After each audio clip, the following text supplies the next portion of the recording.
There's only one Siouxland's news channel with Matt Breen, Jessica Bowman, Chief Meteorologist Rhonda Mars, and Sports Force with Jason Moeller. This is KTIV News 4 at 6. Welcome back. A multi-million-dollar construction project starts Tuesday in Sioux City. The City Engineering Division will replace the century-old water main on Pierce Street. The project will cost more than $2.3 million and will take about 4 months to complete. Throughout the project, drivers, you will run into intermittent lane closures between 5th and 7th Streets. Now, in recent years, the Pierce Street water main has been notorious for breaking and flooding area streets and surrounding businesses. Some flooding just since 2020 has actually cost the city more than $1 million in repairs.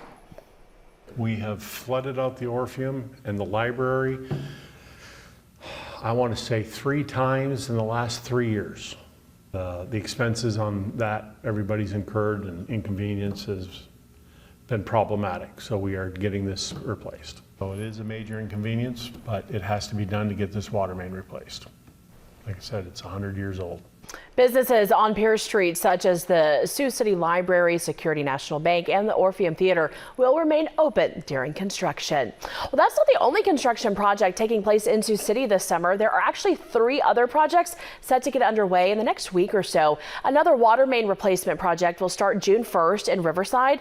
That's on LaPlante Avenue. That project will require that road to be closed between Dakota Avenue and Boyd Street and cost $1.5 million. Another project on the west side is set to start June 5th, closing Rebecca Street between Villa Avenue and West 16th Street. That project will see crews completely rebuild that stretch of road, including underground utilities. A detour will be in place, and that project is expected to last until October. And finally, the city is rebuilding an intersection on the west side, also starting June 5th. Crews will begin replacing the intersection of West Palmer Avenue and George Streets. In addition to new pavement, that project will also replace underground utilities and sidewalks. Both streets will be restricted to local traffic only for 1 block in each direction around that work site.